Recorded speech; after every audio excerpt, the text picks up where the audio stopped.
So nice to see you all. If you can, please turn your camera on. It's great to see you folks. Welcome to Table Talk, a reimagined series that's created by and for underrepresented communities. My name is Andy Engel. I am Senior Programmer at Reimagine. For anyone who needs a visual description, I'm wearing my glasses. I got salt and pepper hair, colorful tropical shirt, and an orange background. This table talk is co-hosted by SAGE, a national advocacy and services organization that's been looking out for LGBTQ plus elders since 1978. So I'm going to tell you a bit about the series if you don't know already. The central question of Table Talk is, what does it mean to live and die well, specifically among groups that have been historically marginalized, who experience obstacles to healthcare and death care? Our vision at Reimagine for Table Talk is that it becomes a regular booster shot of sorts for knowledge, empathy, cultural humility, and community. While these conversations are by and for underrepresented communities, everyone is invited to these spaces to witness, listen, and learn. And you can view recordings of all table talks to date at letsreimagine.org/table talk. And I will post that in a few minutes. And I will also be sending you a recording of this table talk as part of the follow-up email. And I want you all to save the date for our next table talk on May 31st. It's on South Asian perspectives on palliative care with two physicians, Nahid Dosani and Aditi Sethi. Tonight's event will be a 40-minute discussion on the topic of end of life, values, wishes, and planning for LGBTQ plus communities. And it will be followed by 15 to 20 minutes of Q&A. For those who wish, at the bottom of your Zoom screen, you'll see the CC icon. You can get a live transcript of what's being said, and feel free to send me a note in the chat if you have any technical issues. I might be able to help you. The majority of us are Zooming in from the United States, also known as Turtle Island by Native Americans and their allies. I'm in Lenapehoking, also known as New York City. Let us know in the chat where you're located. And if you want to know about the indigenous land where you're located, you can check out this link, which I will put in the chat here, native-land.ca. So let me know where you are. One last thing before I introduce our speakers. The theme of our spring season at Reimagine is grief, growth, and justice. When justice is present, that means we feel safe and valued in society.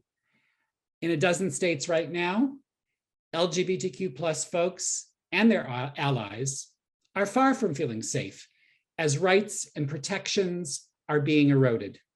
I want to encourage everyone to continue reading the news, stay engaged, and give money if you can. Taking action, both small and large steps, is critical to transform the world and make things right. And like the poet Maggie Smith said, we've got to keep moving. So now I'm going to spotlight our speakers. Let's see. Come on. Here's Jacqueline. And here is Marn. I've had the pleasure of collaborating with these two on previous Reimagine events, and I'm so glad to have brought them together. Jacqueline Boyd is a passionate LGBTQ plus advocate with over 15 years of experience in senior care and navigation and advanced planning. She is the founder of the Care Plan, the country's premier LGBTQ plus centered care management company.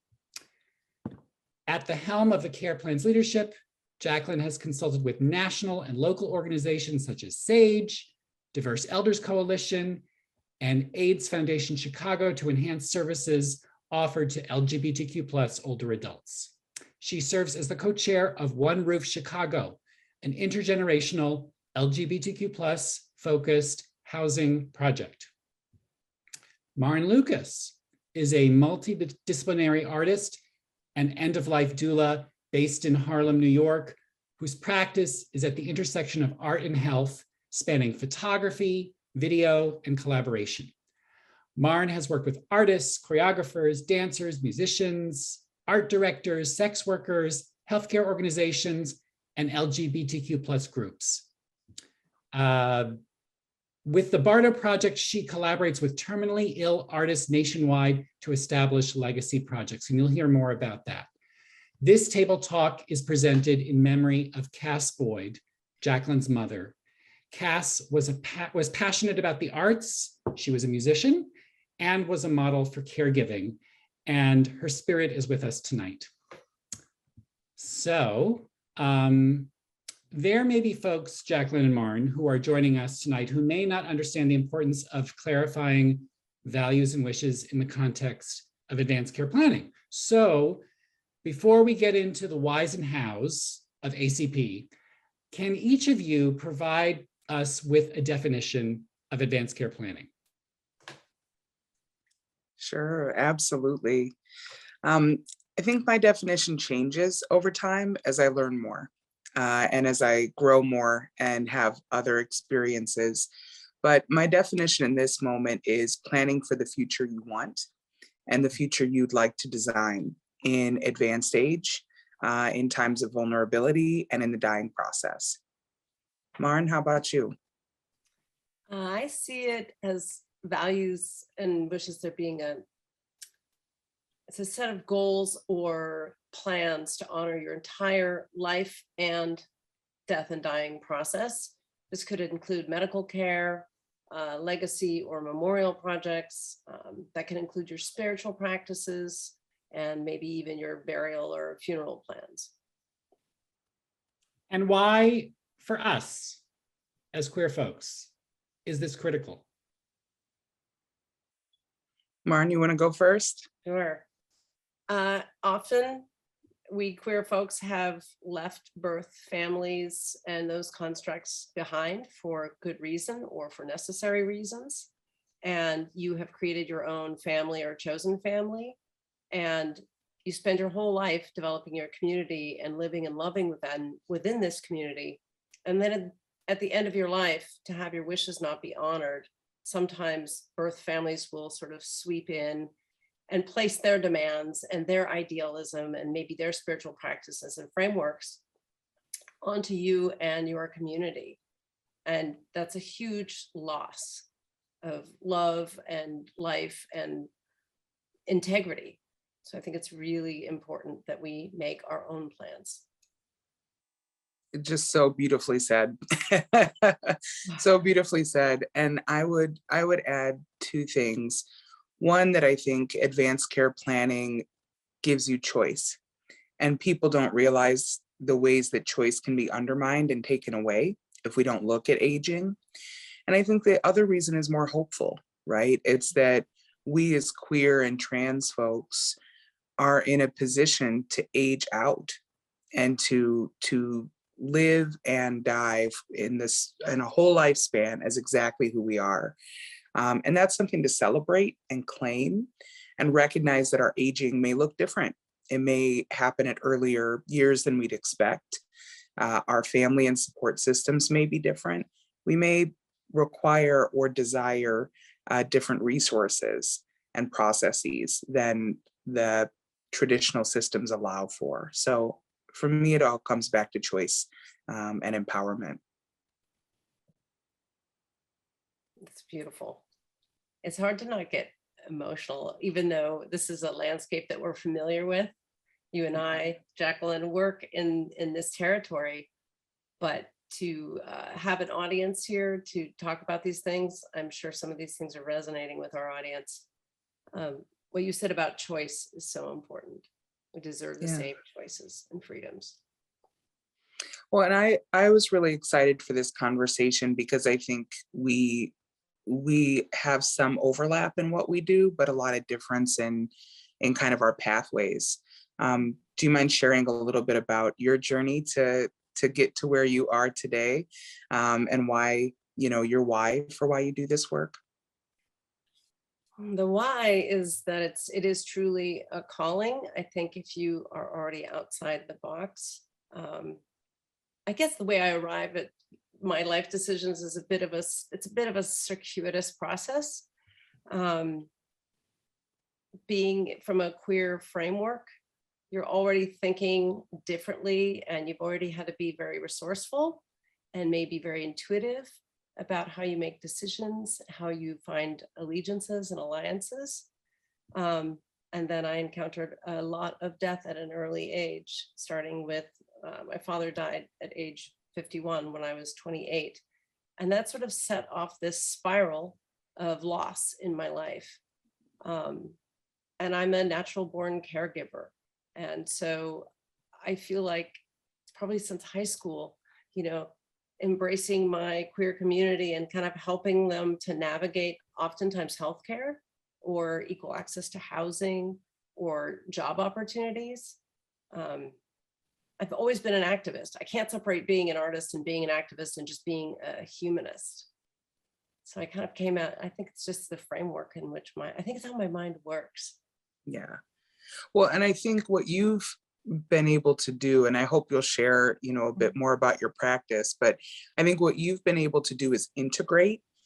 And especially throughout the pandemic, that's what I feel like people are wanting is, I don't want to just be working a job. And I don't want to necessarily be working a job or dedicating my time to something that's out of line with my values and my communities and what I care about. So, can you share a little bit more about how you've pulled together artistry and activism in your doula work? Sure. Even as an artist, I'm a bit outside of the art world in that I'm self-taught, and I've always had to kind of create my own job description. So I kind of feel like it's always been a very open landscape. But when I started the project of collaborating with terminally ill artists, that's actually how I arrived at doula work. I didn't know what an end-of-life doula was, but I'd always been a queer activist, and my best friend was diagnosed with stage 4 colon cancer and was terminally ill. And he knew I wanted to collaborate with the dying as an artist. And there weren't a lot of places that were very open to that. I was told no by quite a few hospice organizations that was not appropriate, or they didn't feel comfortable having me collaborate with their community. So I had to go outside of that and find my own community. And my friend Chris was gay and given a very terrible short diagnosis, and took it upon himself to, do this project with me. And I'll share just briefly slides with you so you can see a bit about this project here. One moment. And I'd just like to say for everybody, I know we're going to have a discussion at the end and questions. Please put in the chat your memories, your stories, the things that are coming up for you, because it's really about all of us. Thank you, Chuck. So this is the Bardo Project, and this is how I've been able to combine art and activism. And I do see the dying process as a social justice issue. Not everyone is allowed to die in the way they need or want to, or nor do they have equal access to, healthcare and resources. So I do see death and dying and doula work as social justice. This is my friend Chris here. Maren, you got to share your screen. Oh, dear. One moment.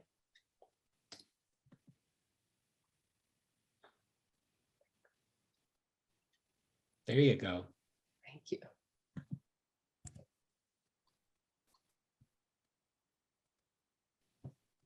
There we are. So this was the project where I've been able to combine art and activism. This is my friend Chris Brunkhart. He is my first collaborator on this project. And his bucket list trip was to go to Iceland with his husband. And so I accompanied them on their honeymoon and drove them around in a camper van so that he could make his last body of landscape photographs. He was terribly ill on this trip, but was able to complete the trip even with a pretty major hospitalization along the way. And when we returned, he was actually able to produce a coffee table book and have an art exhibition and produce this book. And he passed away about 10 days later. So it was a very dense experience of about 16 months. But this is what really set my path with the Bardo Project. And this is work I'll be doing likely for the rest of my life. That's so beautiful and meaningful and intricate and purposeful. How do you do that now with folks who you're not necessarily, that close with? Because I find that it's a different process when you're working with people you know and love, because you can shorthand a lot, right? You already know a lot of that history, you know their philosophy and their values, which makes planning or caretaking or creating these experiences different when you are just getting to know somebody for the first time. It is very challenging. A lot. I'm a private practice end-of-life doula as well. So in those instances, I'm serving strangers and community members. And so those two things inform each other. Like the more I work as a doula, the more I actually learn about this artistic process. They inform each other. I've had to do a lot over the pandemic via Zoom and taking on new clients for this project, as well as doula clients. I prefer to be in person, but I've had to do a lot over the phone and email and via Zoom. And it is very challenging to kind of get people to be even further vulnerable with me, to express what their needs are and how to express who they are as a person. Your legacy is, sort of a framework of like, sums up your entire life, your whole ethos, what you were about, your hobbies, who you loved, who you shared your, community with. So I really have to do a lot of digging deep and interviewing people to get to know them and first gain their trust so that we can share stories. And that's really the only way I can do it. It's a lot of like deep interviewing work and waiting and listening. Yeah, I think that's such a good reminder for folks for who I'm a new person. I'm Jackie, pronouns she, her, they, them. And what we do with the care plan is primarily care planning, very literal, but also care navigation. Like, how do you navigate these systems that weren't built for nuance and weren't built for wishes, but were built for crises and urgency? And it feels full of urgency when you're when you're dealing with medical issues that are very serious. And I think, in our practice, we really have tried to internalize trauma-informed frameworks. And what you're saying about trust, like it's not just words, it's a process, it's a journey, it's intention. And trust can be built in a short amount of time, but for some folks it takes a lot longer. So I think that's one of the pieces in terms of values in this work that it sounds like we really share, is the importance of trust and collaboration, going with people at their speed. I think that's super important, because I don't know about for you, but for me, in working heavily in LGBTQ plus and my Black and Brown communities, even people that want to talk about this, it tends to be on the later side, right? It tends to be like when there's already been a loss or when there's already been a crisis. And so to even get to the dreaming or the visioning, you have to work through fear. You have to work through grief. And then you can have that trust in place and really be with somebody in the journey. So I really appreciate you naming those values. So for us with trust and talking about whether it's, any stage that we meet people at, right? Because we work with folks who are chronically ill, we work with folks with disabilities, we work with folks who are approaching end of life. And I think that what's important is to take your time and have these conversations as early as possible and as often as is comfortably uncomfortable, right? Like if you never wanted to talk about advanced care planning, maybe start by talking about it once a year or by having, like some wine, potluck, and just talking with your friends about wishes. It doesn't have to look like a formal process, but it shouldn't wait. It shouldn't wait because you want to be sure you're making these decisions over time. Is my perspective. I like to know with my clients and with my family and friends, what are your wishes when you're, 35, when you're 45, when you're 55, when you're 75, so that if I'm advocating or supporting or just loving you through it, that I know in my bones what your wishes are. That's like the ideal when you can and when we can as community. I love that you ask folks at different points in their life, because our goals and wishes really do change. What is important to me now in my 50s is very different than it was even a decade ago. And communication really is key. I mean, when people say, I don't want to talk about death, it terrifies me. Even my own peer group, they shut me down all the time because I badger them and bring this up a lot. I mean, you can't run into me at an art opening without me slipping end of life care into the conversation. And people are just like, oh, you're just nuts. That's your thing. But then I say, well, if your healthcare changes and the wheels come off the bus, do you want some white person in a lab coat that doesn't know you, doesn't know who you love, doesn't know your history, to make a decision for you? Should you not be able to advocate for yourself? And who in your peer group, your partners, your family, who knows what your wishes are? Like you said, like you want to know in your bones exactly what those wishes are.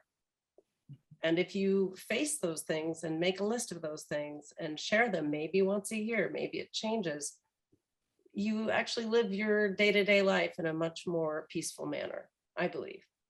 Yes.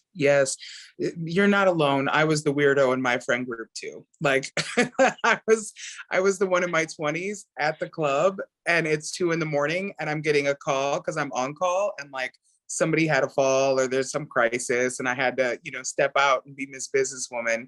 And my friends were like, what do you do? How could you possibly be needed in this way this much? But I think people get it once they've experienced loss, right? Once they've seen just in many ways and I am not being dramatic when I say the horror story that can be our healthcare system. Yes. Right. I was just talking with a client today who is one of our longer term clients who we're going to be power of attorney for. And he was like, my dad was in the hospital, had all of the doctors in the world, but nobody was talking to each other and nobody could get a diagnosis. And I would imagine we all have stories like that, where it's not from intention to harm, but it's from disconnected systems that cause the pain and cause the stress. And it doesn't have to be that way. And we as queer people have always, if it didn't exist, we built it. And I think that's part of what these series are for, is how do we want to build a different path and a different story and a more loving journey for ourselves, where and when we can. So beautiful. I noticed on there was a Reimagine thread on Facebook that was promoting this event, our talk this evening, and folks immediately started chatting back and forth about like how should we treat LGBTQ plus folks within healthcare systems equitably. And someone wrote something to the effect, I'm paraphrasing, but like, I'm gay and you just treat them like anyone else. And then somebody below that pointed out, yes, but things happen all the time that are really inequitable and unjust. And for example, the entire AIDS crisis, so many people saw loved ones not have their wishes be honored. And family members, even if they were totally estranged from that loved one that was dying, would sort of zoom in at the last moment and impose their wishes on how to bury that person, religious ceremonies maybe that person no longer wanted to be a part of. Right. And so a lot of good care and a good hospice care and good palliative care came out of the AIDS crisis, but we still need to tidy up what our needs are, communicate those needs to everyone, because those things are still happening, and I've seen it with people that you couldn't imagine that would happen to. You're like, they were this beacon in the community. How could the distant family swoop in and take them away, and then we don't get to grieve Mhm. as a community with them? Yeah. Yeah. And that's something I always try to bring up too, and why it's so important for us to have these conversations, because, and to hold each other close, to claim each other and to build intentional plans with your chosen family. It can't just be that, like, a dream of we're going to get old together and we're going to support each other. It takes conversation and mutual planning, because you can have that dream, but if you haven't invested together, if you haven't figured it out, if you haven't made the moves 10 years before you're actually going to need it, then it doesn't work. And, 9 times out of 10. And there's so many places where we're vulnerable, that it's not just one size fits all. And a big reason is because we age sooner, right? Like by age 50, 41% of lesbian, gay, and bisexual folks have a disability. For heterosexual folks, that number is 27%. And for trans folks, that number is 65%. Mhm. So we have, and the impact of AIDS is part of it, but it's not the whole story. It's stigmatization, it's erasure, it's invisibility, it's not seeing people like us in these systems, and a distrust of healthcare. So it actually is not just a one size fits all, and treat people how you would want to be treated. The ask is really important, but even with the ask, healthcare isn't prepared. It's not. Your care is truly only as good as the person in front of you. And so there's a big invitation for us to really show up for each other in those vulnerable spaces and in end of life. But Marn, I'm feeling like maybe we should talk about advanced directives. Maybe. I think that Yes, was supposed to happen today. Yes, I'm thinking this is a good time to lead in, because this is the how we can set ourselves up so that people know our wishes. Yeah. What is your role? I'm just curious. What is your role with advanced care planning? Like, do you ever engage in those conversations in your doula work? Or, do you partner with people? What does that look like for you? I can do some of that work with folks, but often with the doula movement being so new, all too often people find me very much at the very end. They might have, a DNR, DNH, do not hospitalize, do not resuscitate order in place. But then I have to make sure the family honors that. People panic, if someone's dying at home, call 911. And so I have to kind of be a bit of an enforcer in that way. But oftentimes people find me a bit late. Our hope as doulas is that we get plugged in much sooner and can help assist with that. There are doulas who specialize in helping with making that paperwork happen in a much more timely manner. Maren, can I just quickly jump in? There was a question in the chat about defining an end-of-life doula. Can you do that for us? Sure. We are a non-medical role. It's more of a spiritual support role to hold space for the dying. So we are not giving medicine or turning patients, but we are there to advocate for their spiritual, end-of-life care wishes, their physical wishes. What sort of space do they want to die in?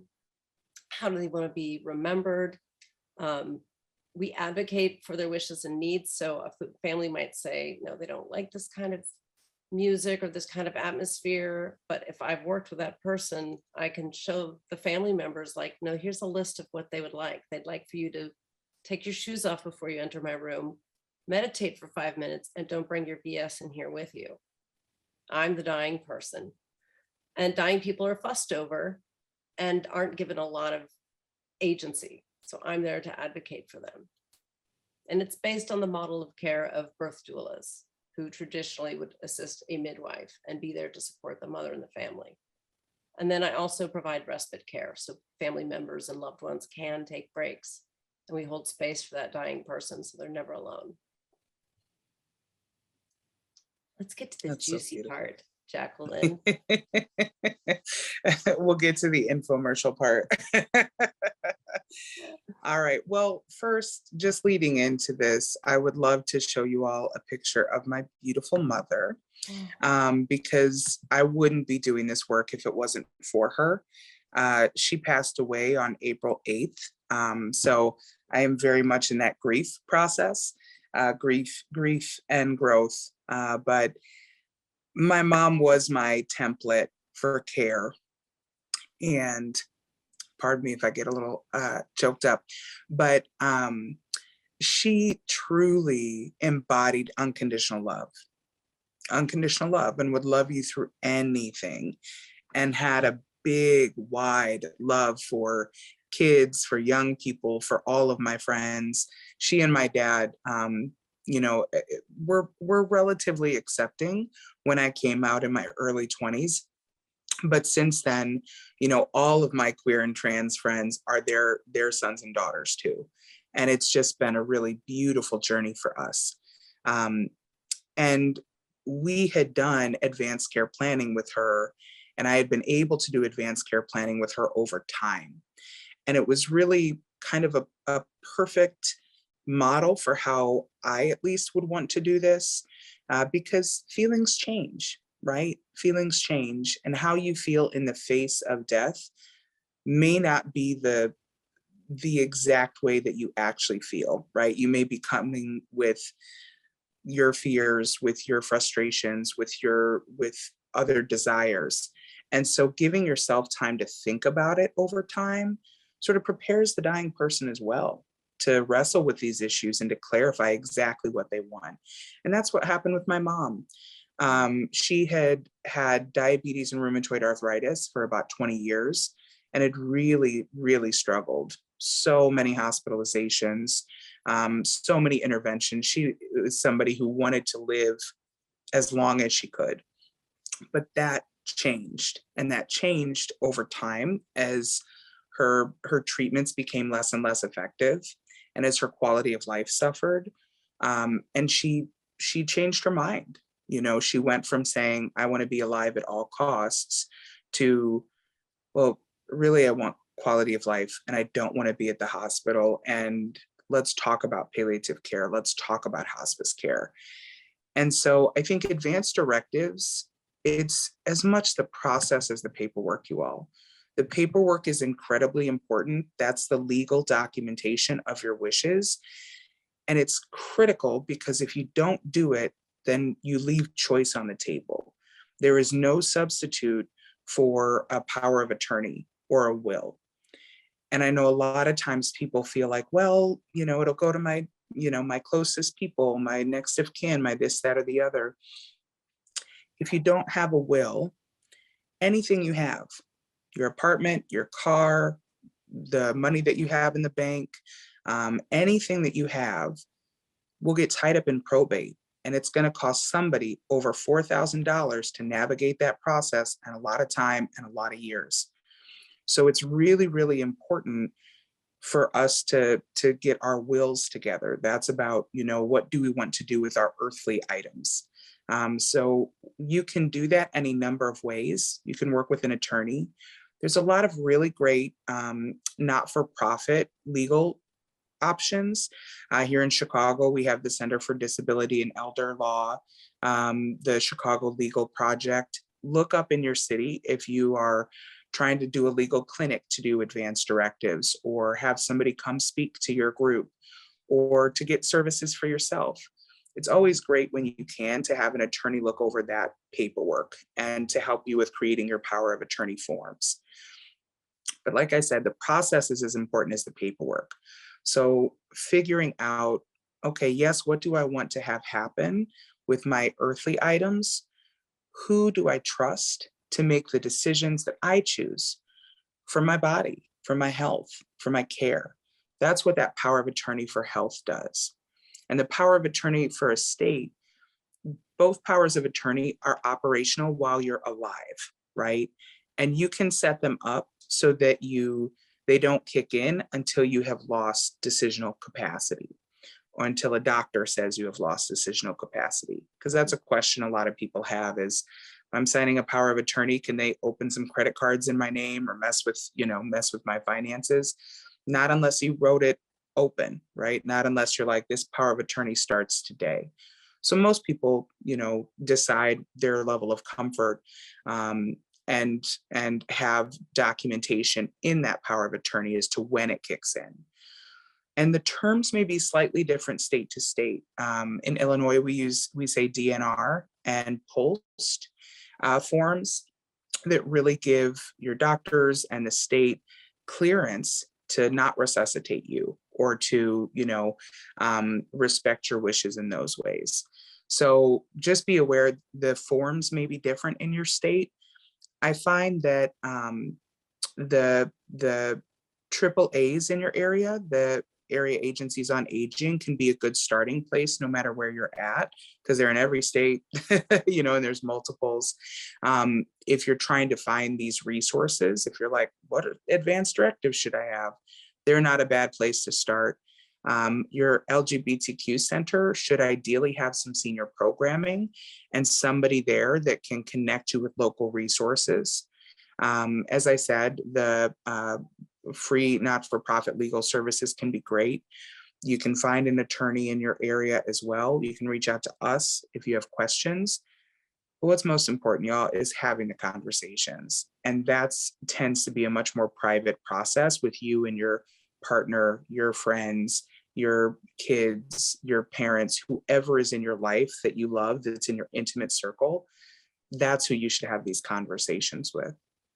And I think there was a question about, what do you do if you don't have anybody? This is where, the intention and really creating the life that you want is so important. Because if you're in this room, you more than likely have the intention to be part of a community. You have the intention to have meaningful relationships. COVID has made that really hard, but please don't give up. If you don't have someone now, that doesn't mean you won't have somebody in a year.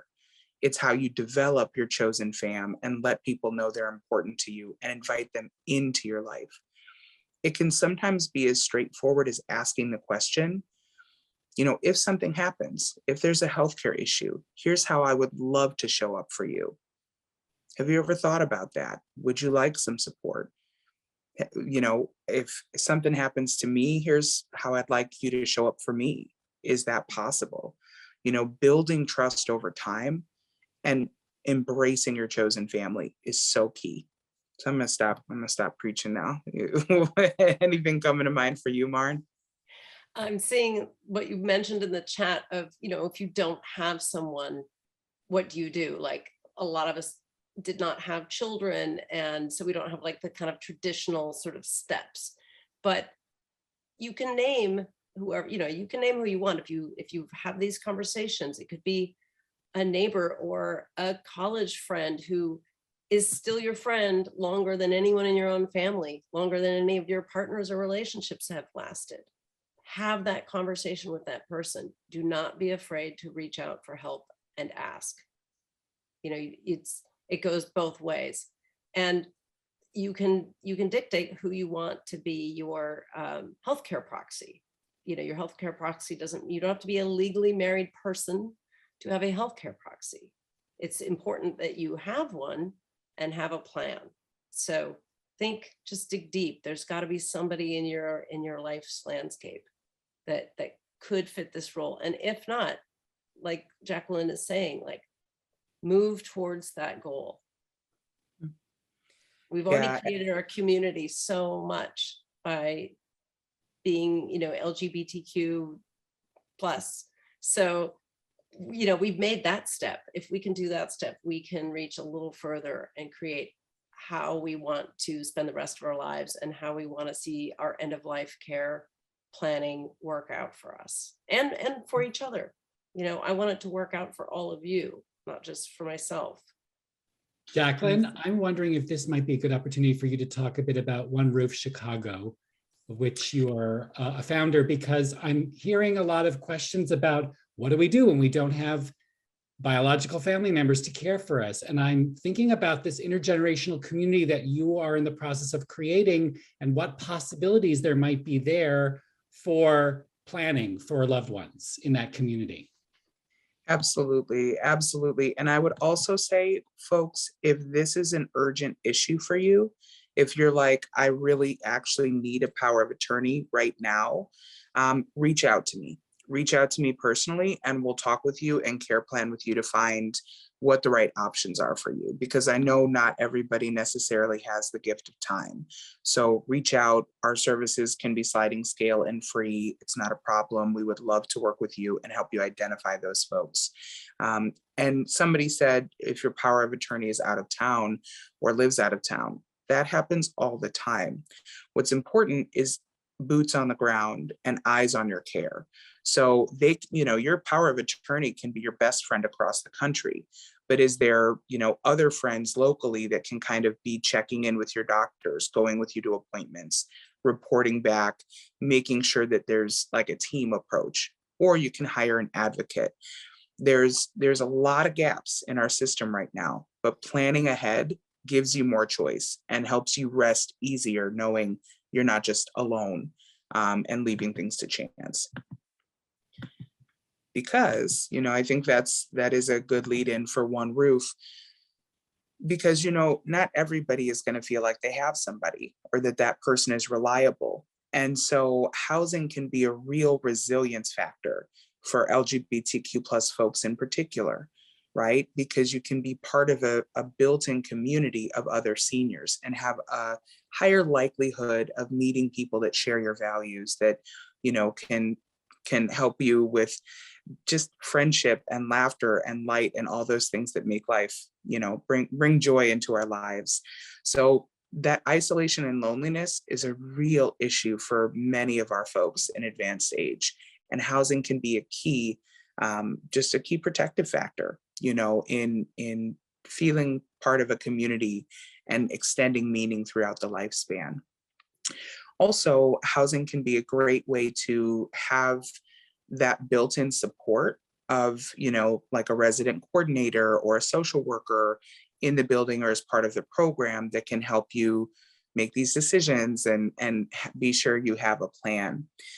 So 3 years ago, maybe 4 years ago now, One Roof Chicago was born out of an understanding and desire to bring the folks in our community who are particularly vulnerable and isolated, seniors and young people experiencing homelessness, together to be able to create home and foster those intergenerational connections in a natural setting, right? There's not a lot, let me not oversell it. There's about 35, I think, LGBTQ focused senior housing projects around the country. Most of those are independent living. And a lot of seniors say, well, sure, it's nice to be part of this community, but I was in a neighborhood before. I've been friends with people of different ages and stages of life, and that's what's exciting. I don't necessarily just want to be with folks in my age bracket. I want to share my knowledge. I want to grow these relationships. So we're really excited about the idea of intergenerational housing, where young people who have experienced homelessness, ages 18 and up, who are looking to stabilize, can be part of our community. And then it'd be 20 units of housing for young folks and 80 units of housing for seniors. And right now we are in the process of confirming a site. And also we're working on that senior care model. So we're figuring out, how can we get to end of life care and support, like from independence to end of life care, without building an actual nursing home. So we're trying to innovate because, we want it to be home. We want it to be home for folks. And there's also this gap for our folks of who's going to care for us. And so part of the model is a job training program for youth who are interested in careers in healthcare or aging services. So LGBTQ plus young folks can be trained on how to be CNAs or cooks or do maintenance or activities, and also be part of a supportive community. So that's a little bit about us. Anybody who's interested, reach out, and I'll put our website in the chat. I beat you to it, Jacqueline. You're Um, fantastic. I'm wondering now, I feel like we are now primed to open this up for a conversation. So I'm gonna, actually, I'm gonna take these spotlights off so we can go into gallery view and we can see everybody. And I encourage you all, again, you can put your cameras on if you like, and you can unmute yourself and ask a question. Or if you're more comfortable putting things in the chat, we'll all keep an eye on that. So if anyone wants to ask, please raise your hand or just give us a holler. I have a quick question for Jacqueline about One Roof. Is this the first of its kind in the country with this model of mixed ages, intergenerational living and training? So the training component will be very, very, very innovative. There is a project in LA right now that is intergenerational. And so I think they will be technically the first, but ours will be it'll be a different model entirely. But we're so excited to see people understanding the value of intergenerational communal living. So yeah. We're innovating, but we're not the first. I would want to live there. Uh-huh. Me too. We'll have you out when we break ground. We'll have you out. I would love to come visit. I also want to just give a shout out. We have on this call Naomi Edmondson, who, like Marn, is also an end-of-life doula. And Naomi appeared in a previous table talk. So I'm glad that Naomi is here. And I'd like to shout out Kelly Rice and Corey Bloom from Chicago. Kelly Rice is actually the project manager who's helping us develop the senior care model that we're doing this year. So big props to Kelly.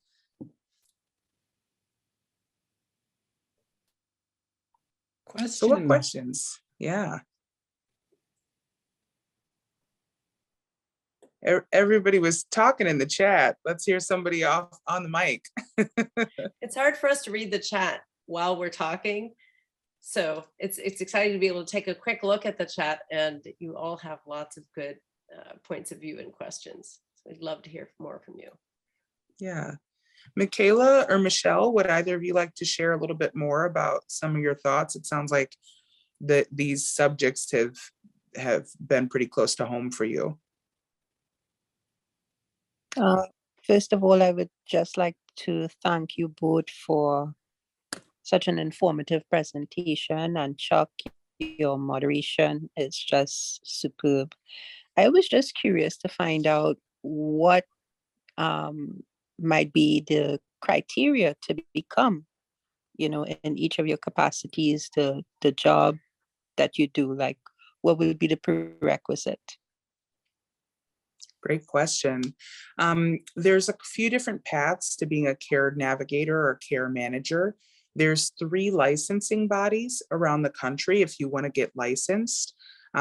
We are an under-licensed field, which in some ways is good because there's not, like with caregiving agencies and home health, there's a lot of requirements to start a home health company or start a caregiving agency. If you're somebody who has a passion and has a significant amount of experience navigating care for your loved ones, either as a caregiver, just a general advocate for your friends, you might be a really good candidate to do this professionally. And you can do that and get your feet wet without starting an official business or without, launching an LLC or a company. For me, I knew that I wanted it to grow. So I did get licensed as a certified geriatric care manager. The requirements were not, too difficult. It was about, do you have the experience? Do you understand these ethics and values and how to do this? So it's not insurmountable. If you're interested, you can become a certified care manager or just start advocating for folks and helping people and see if it's something you want to turn into a career. Marn, how about you? As an end-of-life doula, there is not a standard of licensing either. There are a lot of really great programs where you can do a classroom training or online training, and then you go out into the world and find like hospice organizations and home health places where you can do your contact hours and kind of get your feet wet. And I will say it's a constant learning process. I never feel fully proficient because every end of life situation is different cultures, different traditions. So I'm constantly learning, and I'm learning that I'm also not the right doula for everyone, right? Like if you're having a baby or you're having a ceremony or you're getting, a commitment ceremony or getting married, you want the same kind of sense of humor and traditions and jokes and food. Same with dying. So I'm really learning, like, where is my place as a doula? I want to help everybody, but that's not right. I'm learning to just kind of take my time and figure out where I can serve best. And for me, I also have this outlet of collaborating with terminally ill artists, and that's an artistic project, but it relies heavily on my skills as a doula. So that also takes me away from being a full-time private practice doula. So, but I am really, I would love if there was more of a standard for the training for doulas, because I find that there's not a lot of access for everyone. There's a lot of barriers financially and just culturally. So I'd like to see that change. And I was pursuing my kind of certificate through an agency called INELDA, International End of Life Doula Association. But along the way, I got frustrated with that process and chose not to pursue that. And I'm going to take as much training as possible. There's fantastic training that I feel serves a broader population. So I'm taking my time. Yeah. I see we've got a couple hands up, maybe Naomi, and then Corey. Hey y'all. This has been a really great conversation. A question that came up while I was listening was, I was wondering if either of you had any advice or tips for navigating advanced care planning with individuals who have maybe limited capacity for decision making, or individuals who are navigating like mental illness who do want their plans like acknowledged and written down somewhere. Like, what would be the best way to provide advanced care planning for those individuals? Great question. Marn, what would you say? That is outside of my scope of my experience thus far. That is such an important question. And now I'm realizing, like, I have much to learn to support these folks. Yeah. There's a couple of things I do, and I'm going to just put up a slide real quick. This is why the overtime piece is so important when you can. And when you can't, when decision-making capacity has been impaired. So legally, there's a point where you can't actually be decisional enough to do your advanced directives, right? And typically that is due to diminished capacity. And it's a very thin line. So somebody may not be able to pay their bills, but would still have capacity enough to say, I want this person to be my power of attorney, or I don't want this person to be my power of attorney. But there does come a point when someone does not have enough capacity legally to say, these are my wishes. What I always try to do is be as proactive as possible and have these conversations in calm settings, one at a time. And even with somebody who's in a mental health crisis, oftentimes that trust, that pacing, that not making it about paperwork or checking a list, but what's your priority? What do you really care about? Let's get down to the brass tacks. If they aren't able to do that, then I rely on past memory. Who has this person always been? What are the choices they've made, good, bad, or otherwise, right? Because a lot of times I'm working with clients who maybe have had poor judgment in different areas of their life. And just because they're making poor choices in that same area, that's actually a pattern. And it's a pattern that, I want to support your independence and support what you're doing and just do it as safely as possible. So I tend to, really look at the trajectory of someone's life. Who have they been? What kinds of decisions have they made? And how can I confidently be sure about their philosophy? And family and friends and chosen fam can be really, really important in that too. Yeah. Corey, how about you? And thank you, Naomi. Oh, hi. I'm Corey. I'm in Chicago. I've had the pleasure of working with Jacqueline and Kelly. And to that last point, recently the care plan was working with someone. I'm a physician, and so I refer people for support from the care plan.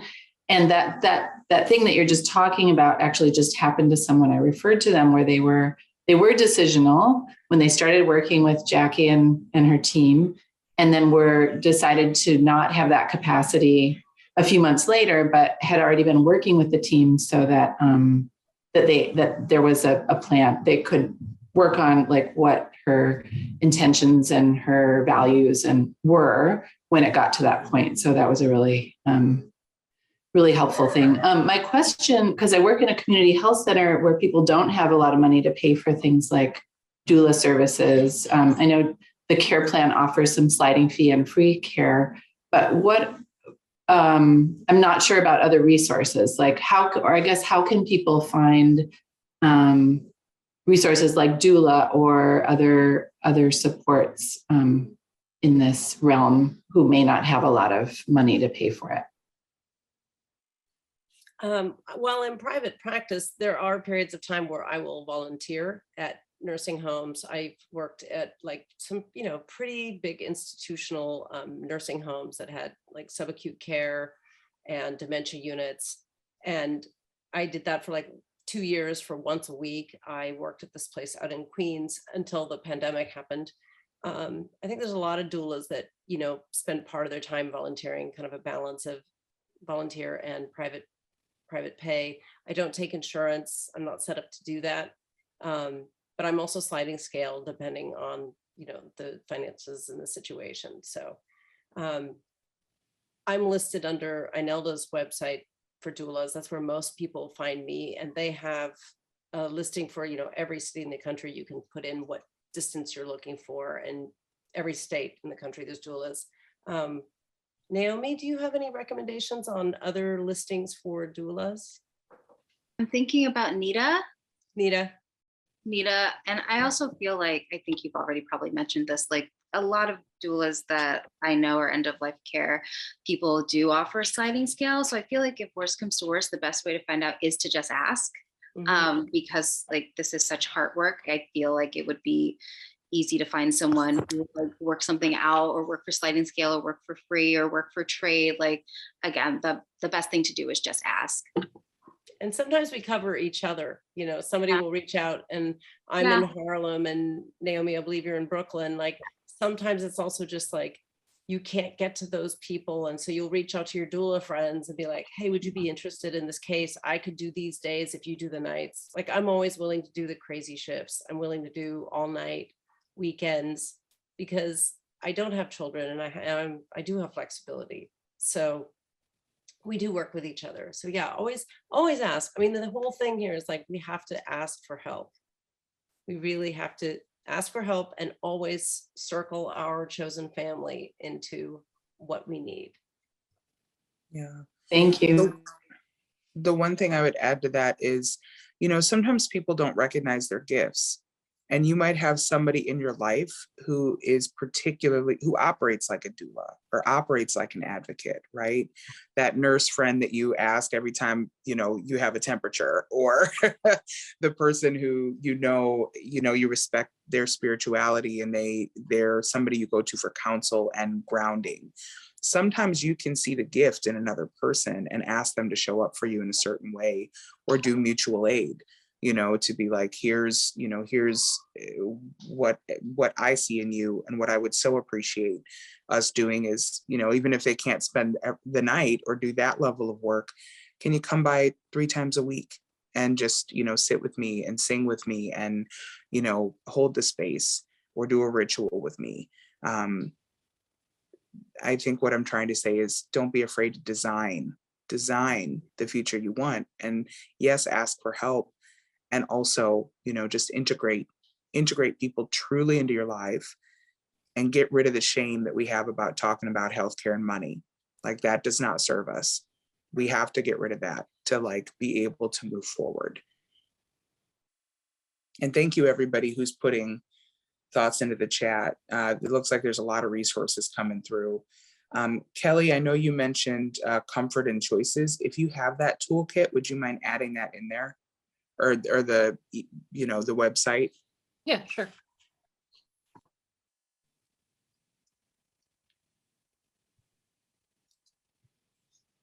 And Kelly, I know you're a doula as well. Is there anything you would add here?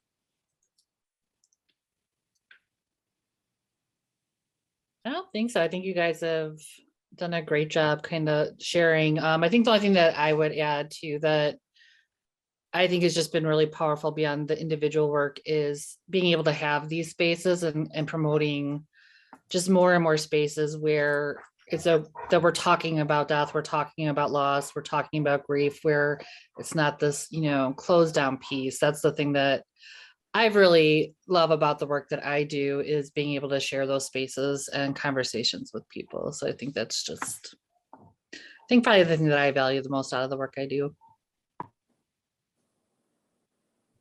Thank you so much. And these spaces, can we give some thanks to Andy and the team for all their hard work, making this look easy? Thank you, Diana? Jessica. Yes. Diana, how about you? Hold on one second. I'm trying to open up my camera too, so that way you guys can see me. There. Hi, everyone. Hello. I just wanted to let you guys know, I, in my short 45 years, have helped over 17 people in my life pass on. Most of them were hospiced in my care and my spouse's care. And the one thing that I have realized the most through COVID and through the pandemic, and finally getting back into my volunteerism with our local center as a facilitator, is this isn't discussed enough within our social group as a community. And I was wondering what would be the best way to begin a facilitation of these discussions, because there are so many of us that have passed, especially over the last 2 years, that I know their wishes weren't taken care of in a way that they would have wanted. So what is a good way to kind of start that conversation within my own community, and maybe give some resources to them to help them feel able to advocate for themselves? Is there maybe like a booklet of some form or something? I know hospice can give, but yeah, because I'm a birth doula. I haven't practiced in the last 5 years, and I understand death doulary, and that's kind of, I guess, basically what I do anyways, but I just don't have resources to help my community out locally. There's a great booklet. I will share afterwards. I'll share some slides. The Conversation Project has a booklet called Your Conversation Starter Guide, and it's an easy booklet that it's like a little workbook. They have maybe a dozen downloadable PDFs on their website for dementia care, end of life wishes. But this booklet, you can really dig deep in these very digestible little chunks of information that you could do by yourself or with a loved one, and you fill out and answer all these little questions, and it really helps you come up with all the kind of nuances of end of life care planning. It's really, really helpful. And I tend to order those books in advance. When I have all my art shows and events, I have that information, and I get those booklets into people's hands before they leave and ask them, please have a conversation in the next week with somebody you love. Those are very helpful. I appreciate it. Thank you so much. And Diana, I would just add, thank you for holding and comforting folks. That is a lot. That is a lot of people to say goodbye to. That's a lot of people to care for. And I couldn't quite tell from your question if you were wanting to, give resources like that, or sort of facilitate something yourself with your friend group or with your community. If you're interested in that, I would suggest, it can be helpful to have a little bit of of your own process around it. What comes to mind for me is like address the healing that needs to happen. That helps people open up. My team, when we need it, we host a remembrance dinner every year to remember the clients that we've lost, share stories, celebrate their life outside of just, you know, the funeral or whatever the last rituals were. So we hold a remembrance dinner. And I think you could maybe do something like a remembrance dinner, a lessons learned session, and then like claiming aging, right? Like a 3-part maybe dinner series, or at your local library or something like that, to give people space to do some healing, grieving, and then growing and claiming their process. So just some ideas, but you got Jacqueline, this. I was Do gonna what you say want. that's an amazing idea, and I'm actually gonna bring it up because our center is really tiny. Where we are, I'm in California, but where we are, we're in a very red area.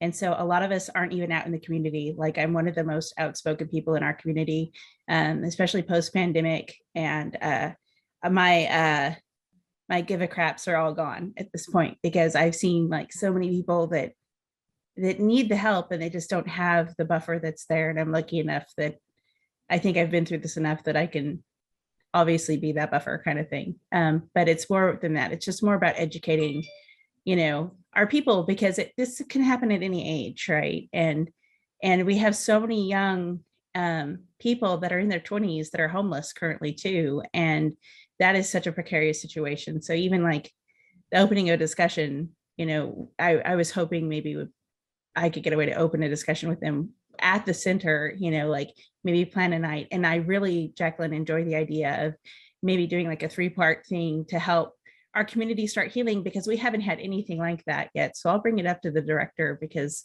I think that's a very good idea. Thank you for all the help. Yeah, and reach out if you want to collaborate. You know, I really love and enjoy embracing chosen family and like embracing these conversations. It's just such a lost opportunity when we don't give it to ourselves to do that. Andy, do we have time for another? I see Michelle's ready. One more. Great. Okay. I just wanted to ask you guys, what do you do in terms of for self-care and to deal with the vicarious trauma that comes with all that your varying jobs entail? It's also a work Marn, do you process. have the It's a work easy in progress, answer? too. It's a work in progress, you know. For me, nature is the thing that sort of doesn't necessarily wipe the slate clean, but it reminds me that I'm part of something so, you know, so much bigger. We're all connected by love, and I'm able to tap into that in nature. Like as soon as I see trees or I'm outdoors, I can kind of clear my mind, but be connected to love. And for me, that's the glue that keeps the whole universe together. So even though we see difficult things and I see people, you know, behave badly towards, you know, their queer loved ones who are dying, if I connect with nature, that seems to help. And getting enough sleep, getting enough exercise. I don't do enough. I spend too much time on the computer. You know, it is a work in progress. And every time I tell other people to be gentle with themselves, I can hear it. And I'm like, ugh, I need to do more of that for myself. Yeah, and I do it a couple of ways. One, I stay alert because I see the toll that giving constantly takes on especially Black women's systems. I know too many Black women, Black lesbians who have died too young because they were giving it all to their communities and their families and caretaking grandkids and parents and everybody in their lives. And there was nothing left for them in their life. So I pay attention to those lessons. Like chronic stress is related to 8 of the leading causes of death. I don't want to be that story. So I just take it very, very seriously. I also this year with, you know, just the roller coaster that has been my mom's care and losing her, I've come to an understanding for myself. And then I've gone through periods of depression. There's things that bother me that don't bother me normally. I start to feel where I'm run down and feel where I'm resenting giving too much. And that's not who I usually am. But I realize that in my depression, when I go through those periods, there's instruction there to tell me where, even when I'm at my best, where I might be doing too much and where I might need to scale it back or adjust or tweak to keep that tank full. I also think there's really power in living into your passion. And for many folks right now, your passion may have run out in COVID. Like if you're in healthcare, you can you could have started out as, fresh-eyed and ready to go as anybody. And now you feel like you just don't want to walk into the building again. And that's okay. So I think, listen to the places where it hurts. Pay attention to the real score that is being kept in your body around your stress level and the trauma you're absorbing. Get resources, obviously, but like prioritize yourself and find places where you can re-engage in passion, not just the purpose that served you in the past, if that makes sense. Michelle, I want to thank you for that question. I think that's a great way for us to move out of this conversation, because the caregivers, the care navigators, they need care. They have so much wisdom to share. And I'm just so grateful to you, Jacqueline, and to you, Marn, for spending this evening with all of us. This was a really excellent conversation. And let's give a round of applause for Marn and Jacqueline. Yes, show some love. Again, I will be following up with an email with the slides, with the recording, and I'm putting in the chat now. Hold on, let's get this. Yes, I wanted to tell you about our next table talk, which is focused on South Asian communities and palliative care. These two speakers are wonderful. And it's interesting to compare it with this one because one of the speakers is also an artist. She's a musician and she's a physician and she's an end-of-life doula. She's a triple threat. That's Aditi Sethi. And Nahid Dasani from Toronto is just a brilliant, generous guy who, talk about justice, he's the founder of a mobile van in Toronto that goes around the city and provides palliative care to homeless folks. Never heard anything like this. It's just amazing, like only in Canada. Anyway, thank you again. Come to the next table talk. And I wish everyone a beautiful evening. Okay? Thank you. Thanks, Bye. everybody. Take care.